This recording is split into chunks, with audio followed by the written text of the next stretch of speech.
Deuxième round de votre émission. Merci de votre fidélité. L'invité a choisi de nous recevoir chez lui pour qu'on puisse mieux creuser le sujet du jour. Nous parlons bien sûr de la relance de l'économie togolaise en ce temps de Covid qui est en train de passer peu à peu. Il vous souvient qu'il y a de cela un an dépassé, et que le monde entier traverse cette pandémie qui a mis plus ou moins à genoux l'économie de tout pays. Et en particulier le Togo s'en sort plus ou moins bien.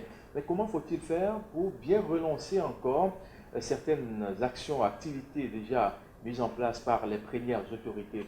Nous creusons le sujet parce que le 9 juin, en présence bien sûr de Madame la chef du gouvernement, Madame le Premier ministre Victoire Dogbe, il y a eu une rencontre pour mieux revoir que faut-il faire de tous les côtés pour une économie beaucoup plus solide.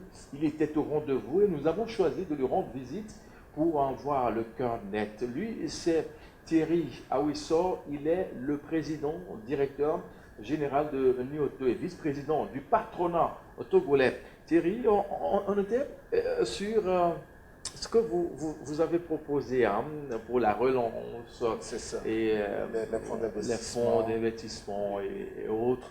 Et à part ça, qu'est-ce que vous avez pu dire encore? Je vous ai suivi hein, quand vous présentez C'est ça. votre parti. Vous êtes le seul du secteur privé à présenter. Hein, Oui, visiblement. absolument. J'ai représenté le secteur privé, Oui. effectivement, au niveau de la présentation. Hmm.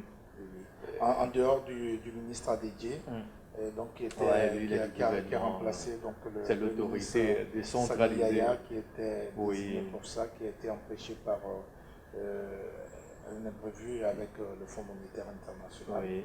Et le professeur Carlos Lopez, Lopez, nous a fait oui. une très très brillante intervention que nous avons beaucoup appréciée, qui est restée dans la globalisation et qui nous a bien montré que le Togo est resté hyper résilient et qu'il y a de très très bonnes perspectives ici et qu'il a salué d'ailleurs dans le cadre justement de ce partenariat public et privé qui reste quand même quelque chose de particulièrement togolais.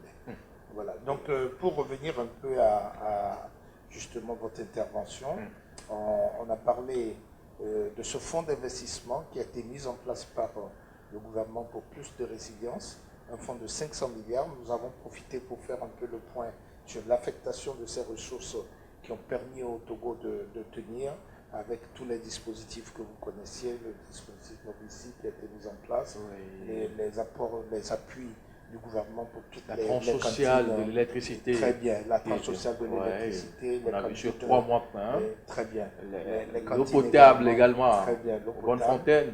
Voilà. Surtout également les cantines publiques qui ont été mises en place, qui ont permis à des gens de pouvoir se restaurer malgré les difficultés, et toute une batterie d'autres mesures sociales qui ont été mises en place à cette période.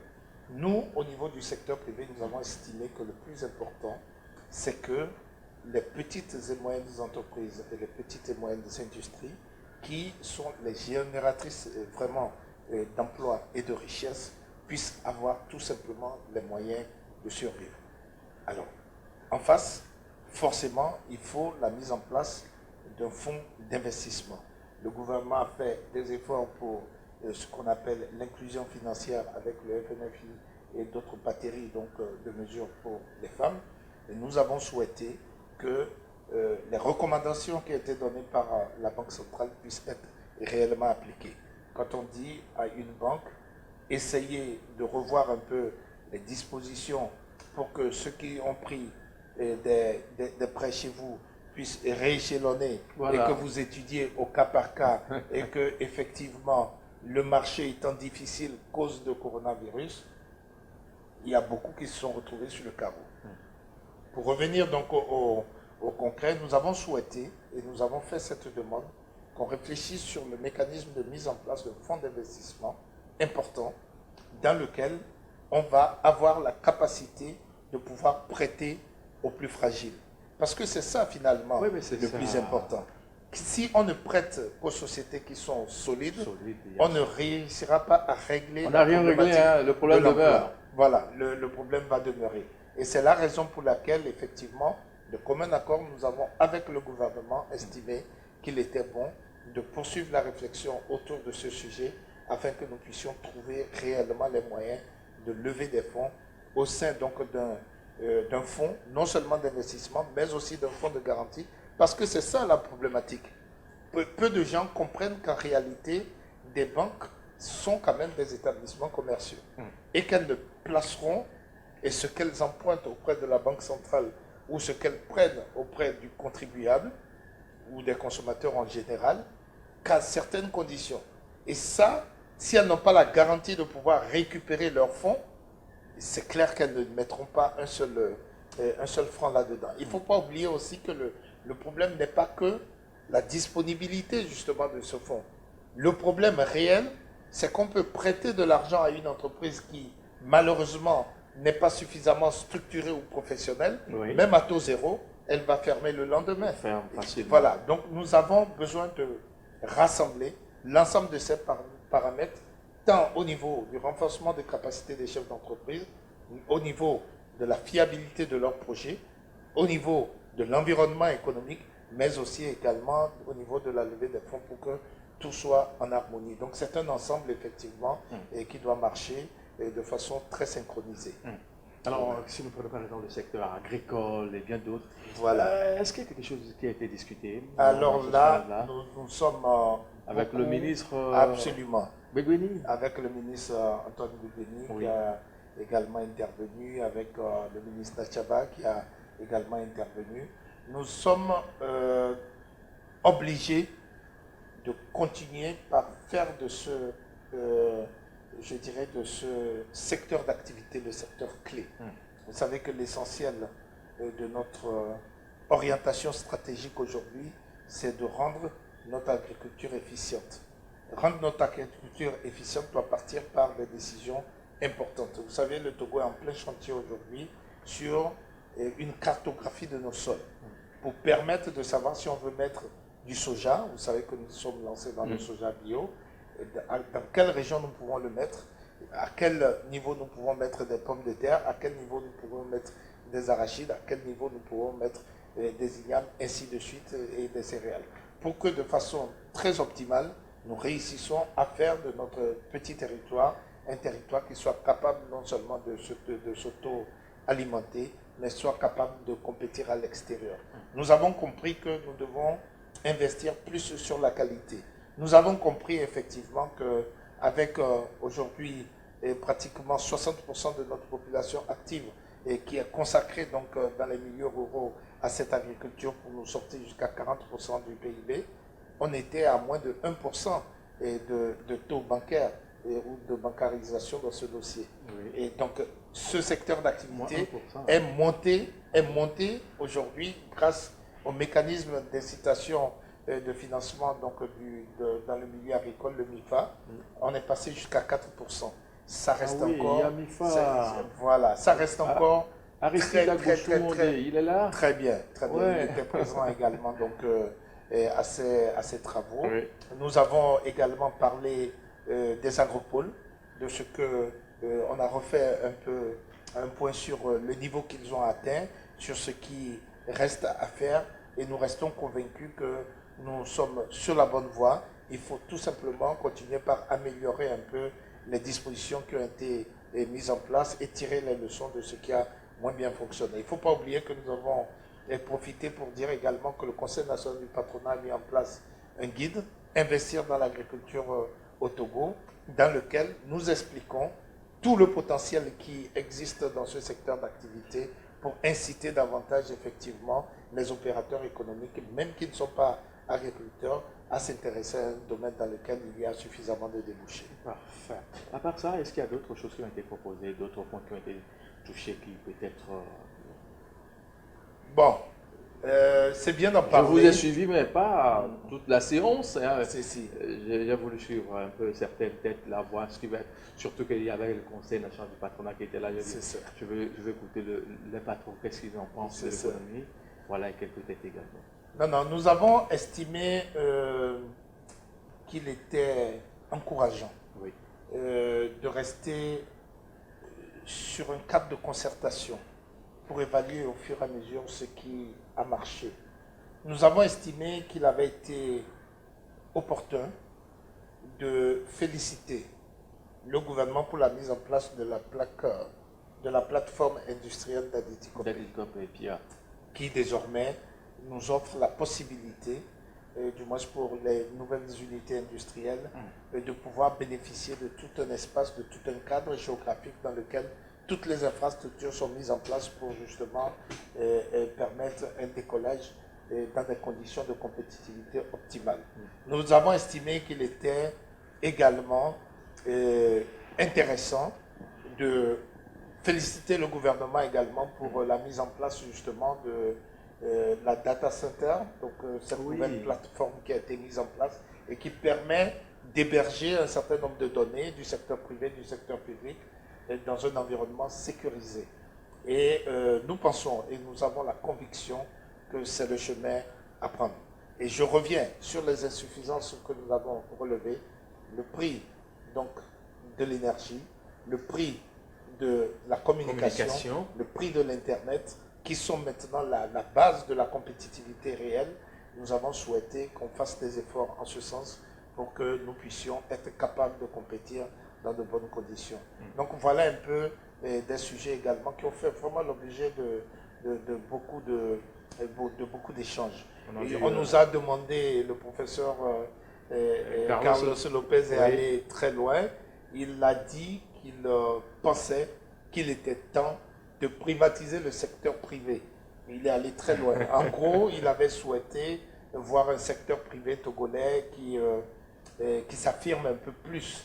Il a estimé que beaucoup d'investissements sont faits, c'est des investissements qui sont soutenus parfois par des investissements étrangers. Il avait souhaité donc voir peut-être le secteur togolais un peu plus présent sur le terrain. Et c'est à cela que nous nous attelons tous au niveau donc de nos différentes organisations patronales. Parfait. Il nous reste quelques minutes avec les techniques. Avant de clôturer l'émission, Nyoto, comment est-ce que ça va chez vous? Alors là, je peux vous dire que Nyoto se porte plutôt bien. J'ai parcouru certains de vos chiffres là. Nous revenons de loin. Nous revenons de très très loin. Et Nyoto avait des résultats très négatifs en plusieurs milliards de francs. Nous avons redressé la barre. Nous sommes désormais totalement dans des résultats plutôt positifs. Il faut reconnaître que nous avons dû en interne ici prendre un certain nombre de mesures et en recentrant totalement, j'allais dire, le personnel de Nyoto au cœur donc de nos préoccupations et en essayant d'améliorer le quotidien du personnel, en essayant de faire en sorte que nous sécurisions davantage la production, parce que l'essentiel n'est pas d'avoir un outil de production, même s'il est bien. L'essentiel, c'est de réussir à un moment donné de fixer un marché. Et c'est pour ça que nous sommes allés vers la contractualisation sur des plans triennaux, donc de 3 ans à 3 ans, d'un certain nombre de contrats, qui nous ont stabilisé au moins ici la production. À partir de ce moment, il restait 2 options. La toute première qui est au niveau des ressources humaines à régler, donc avec la mise en face de l'accord d'entreprise et de la convention collective, et la seconde qui est d'ordre technique, où il fallait forcément un outil de production qui soit à la hauteur de nos ambitions. Et ça nécessite beaucoup d'argent.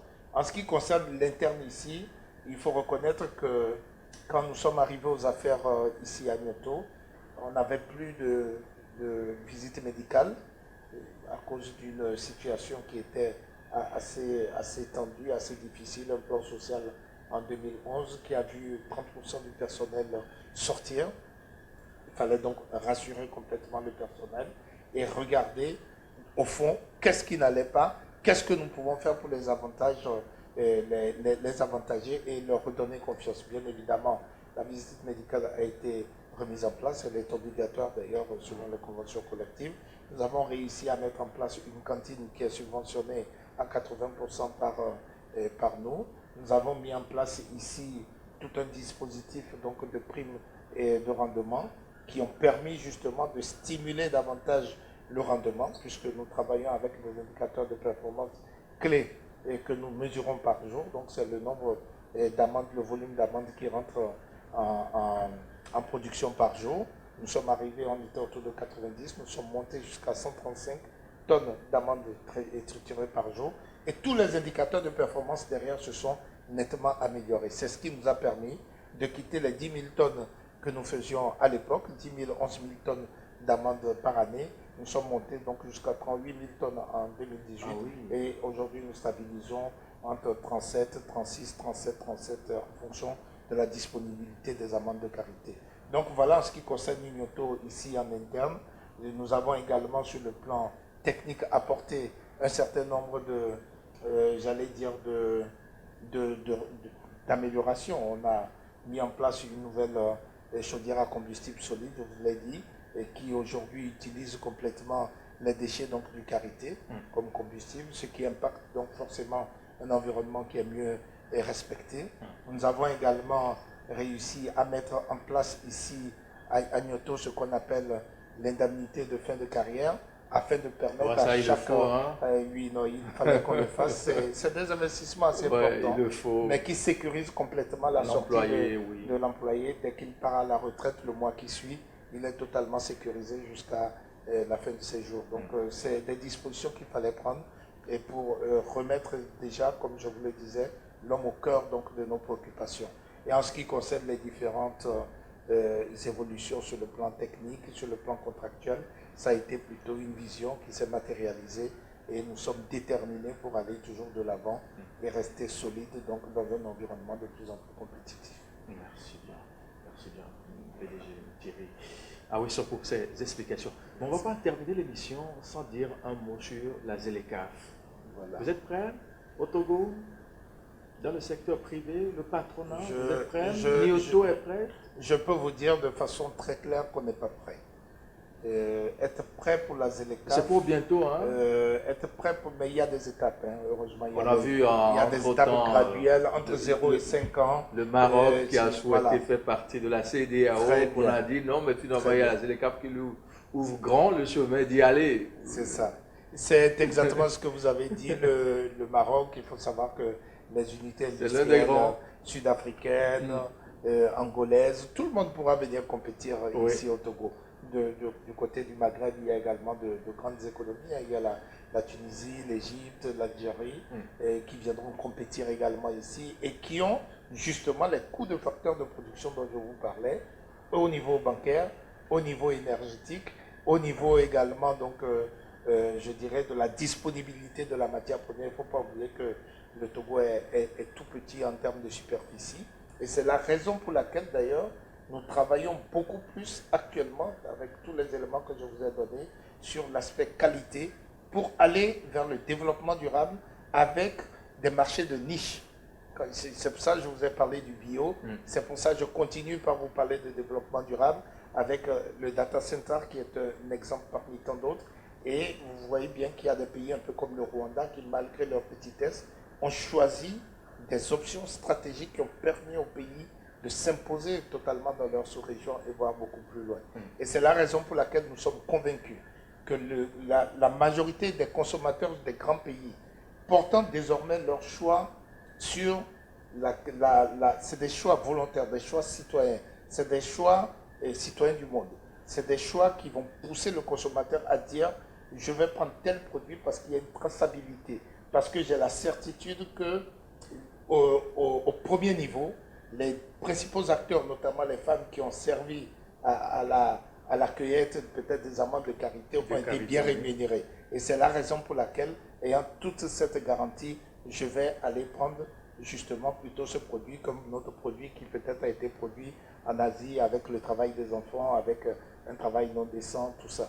Et c'est la raison pour laquelle nous sommes convaincus qu'ici, sur notre territoire national, il faut continuer donc par travailler sur la qualité et rester compétitif là-bas. Pour revenir à la ZLECAf, nous n'aurons pas le choix. Et c'est la raison pour laquelle le gouvernement nous a annoncé hier, à travers le ministre Adedje, qu'effectivement, ils sont en train de préparer des assises dans lesquelles nous allons, ensemble, trouver les secteurs d'activité et les matières premières qui, selon nous, devront être prioritaires pour être protégés, pour être améliorés avant d'aller compétir et pour être protégés dans la mesure où la ZLECAf nous donne quand même, pendant un certain nombre d'années, la possibilité d'autoriser seulement certains types de produits sur notre territoire national. Donc ce tri, cette sélection va nous protéger le temps qu'on se mette vraiment à niveau pour être capable de compétir. Nous sommes déterminés, nous avons les moyens de compétir. Il faut que les facteurs de production nous accompagnent dans ce sens. Merci. Voilà un peu ce que je peux vous dire. Merci, on va conclure. En une minute, quel est ce message-là que vous avez à l'endroit des uns et des autres, ceux qui nous ont suivis dès le début de cette émission? La crise sanitaire du Covid-19 a été une véritable opportunité pour un pays comme le nôtre. Et pour savoir que des domaines un peu comme l'agriculture restent finalement des problèmes de priorité, des problèmes de souveraineté. Le Togo doit avoir la capacité de compter sur lui-même. Le deuxième point qui est très important, sur lequel j'aurais souhaité conclure, nous avons vu il y a quelques mois naître dans notre pays un certain nombre d'agences dites de trading, parfois de façon très anarchique. Le gouvernement a d'ailleurs mis de l'ordre dedans pour réguler davantage ce domaine. On a vu très rapidement une mobilisation de l'épargne locale de plusieurs dizaines de milliards dans ces agences. Ça signifie tout simplement que nous avons la capacité sur notre territoire national de pouvoir lever davantage d'épargne qui vont permettre à l'investissement de se mettre en route et qui va rentrer dans le cercle vertueux de la consommation et permettre aux Togolais de pouvoir vivre de façon sereine, de façon tranquille dans un environnement sécurisé. Voilà un peu ce que je peux dire. Nous devons compter sur nous-mêmes. Personne ne viendra construire notre pays à notre place. Je vous remercie. Merci beaucoup à vous, Thierry Aweso. Je rappelle bien sûr que vous êtes le président, directeur général de Nyoto, également vice-président du patronat togolais. Messieurs, mesdames, merci pour votre fidélité. Cette émission en Info 1 sur les antennes du groupe de télé New World, également sur l'antenne économie et sur nos différentes plateformes. Très bonne suite et à bientôt.